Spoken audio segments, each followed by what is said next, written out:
Welcome back, everybody. This is Edwin the Magic Engineer, and I just wanted to do a quick channel update on a few topics that I've been trying to reply to people through either the messaging system on YouTube or on my Instagram feed, or some people via email. There's some topics that are constantly coming up, and this is just going to be a quick video to kind of clear up some of those topics and kind of give some notes about either where my channel is going or some things that I'm going to be doing in the future.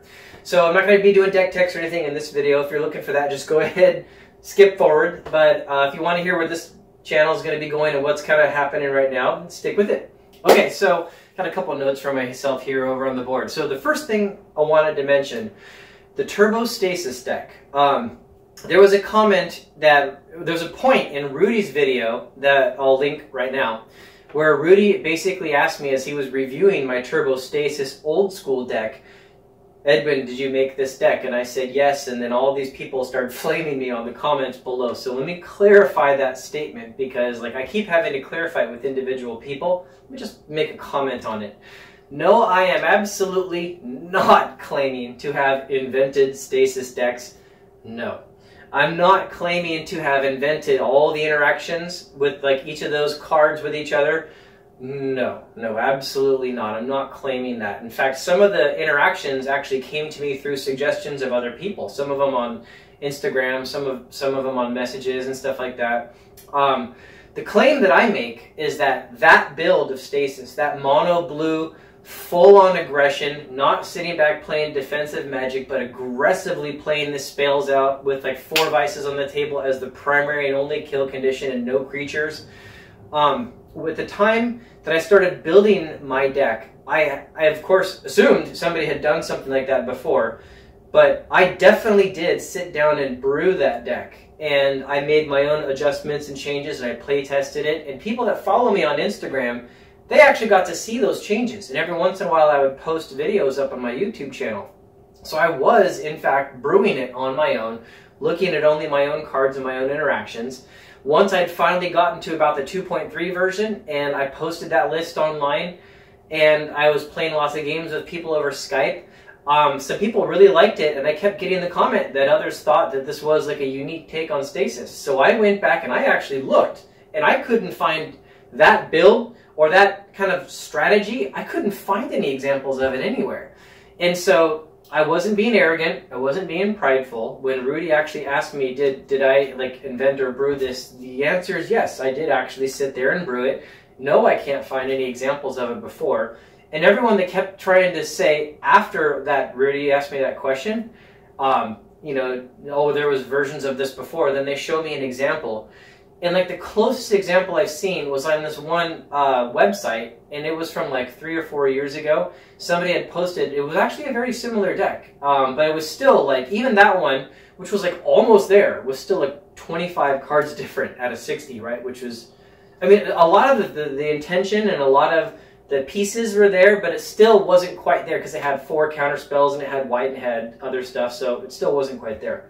So anyways, I wanted to clarify that. No, I'm not claiming to have invented stasis decks. No, I'm not claiming to have invented those interactions.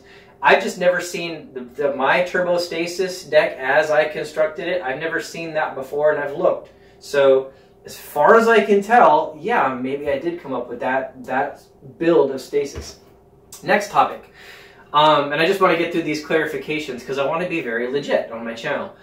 I just did a Masters 25 box opening, and I used the TCG Player app, and as I can show you guys here, this is the rares and uncommons and foils from one of the boxes, and this is the rares and foils and uncommons from the other box. And as you might imagine, there's a lot of cards here, right? And so it took a lot of time to scan through, and now I caught a lot of the incorrect sets being made on TCG app, but I didn't catch all of them. And in fact, there was quite a few of them on box 1 that I missed. So I haven't gone back through and rescanned and made sure to go to the right set on all of them. Someone else did in my comments, and the guy's name is, on YouTube, Spar Tadep T, and he looked through and said, oh, I think you got some of them wrong, some of these scans wrong, and he was exactly right. So the total on box 1 is definitely lower than, it wasn't 380 like I had gotten. and it might be somewhere. Spar to T got 277 and 185 for the 2 boxes. So thank you for that clarification. I definitely enjoy it that people, you know, are checking those kinds of numbers. So thank you. That is appreciated. Okay, so the next thing. So for YouTube revenue, I've been saying for a while I don't really make any money on this channel, and I literally, until maybe even this exact second, I haven't made a penny on like anything, but I'm just about to, because you guys might have noticed I do have ads that actually roll on my content, and so the very first payment after now like 2,200 subscribers and like 50 some videos and stuff, I'm finally actually going to get something from like the AdSense account is going to be distributed, and it's like barely over $100, and that's like the first money like ever. But that's just ads on it, and I have no Patreon, and the reason I have no Patreon is because I don't want to be committed to what I'm actually going to be delivering to people. I definitely want to improve my channel. I do like constructive feedback on things that you guys like and don't like and stuff like that. Yeah, give me constructive feedback, right? Don't be rude about it, but yeah, constructive feedback is great. So I'm going to keep improving my channel, but I don't want Patreon yet, and maybe not ever, because as soon as I start feeling like I'm taking money from people, I feel like I'm going to really owe them something, right? Because all of your time is valuable, and if I charge you nothing, I don't technically owe people anything. I'm just doing this for fun. But as soon as I start actually taking money from people, I will feel like I owe you guys real value, and I would really feel like I need to step it up. And right now, since I literally am an engineer, I work a full week, and I have a wife and a kid, I don't know if I can commit that kind of time to it at this point, so maybe some time in the future, I don't know, we'll see. But right now, yeah, that's why I have no Patreon. So another thing to mention, I got some amazing feedback from a guy named Robert Carlisle on my YouTube videos, and he was actually mentioning, I love this perspective, that Magic the Gathering has a couple kind of niche personalities. He said, like, you've got, you know, the professor from Tolarian Academy, and you've got, like, you know, the shady trader, which is, you know, basically seen in like a Rudy from Alpha Investments, and I'll add some others. You know, you've got like, you know, the market trader guy, which is like Daniel Chang of Vintage Magic, and you got the pack opener, which is Open Boosters, and you got the guy who stirs up trouble. I forget the name that he called it, with like Jeremy from Unsleeved Media. So this guy Robert Carlisle was saying that as an engineer, kind of in Magic lore, I'm kind of the artificer, is like, has he put it, like that might be kind of like my niche. It's an interesting way to put it. Maybe. I don't know. We'll see how that actually works out. I'm curious to hear what you guys think, actually, if you like that kind of, because I guess the professor was kind of given his name also. So if you, the fans, like that actually kind of title and persona, tell me, give me some feedback below. Another thing that Robert said, he had a lot of great comments. He thought that I should basically, because he could see I really do put a lot of real deck design and a lot of kind of, there's a lot of kind of experience and knowledge that goes into the designing of decks. And I actually do think I'm a much better deck builder than I am a player. When I play, I sometimes make little mistakes because I get all excited and I just want to play the cards right. But when I brew decks, there's a lot of thought that goes into it. And sometimes I will chart it out, and I'll lay an entire deck out, and I'll go through like all kinds of analytical viewpoints on it, and there's definitely rules of thumb. So he was saying I should make a series on my YouTube channel, calling it the Brewers Series, for a lot of new players that don't brew decks, to kind of give them some ways to look at it and some thought processes to go through and some rules of thumb.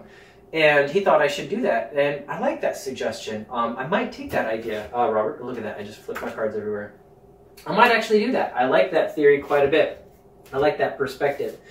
So that's very, very possible. And he also liked the idea of me trying to add newness to Magic from the deck builder player perspective. So he wanted me to try to kind of search out new play styles and archetypes.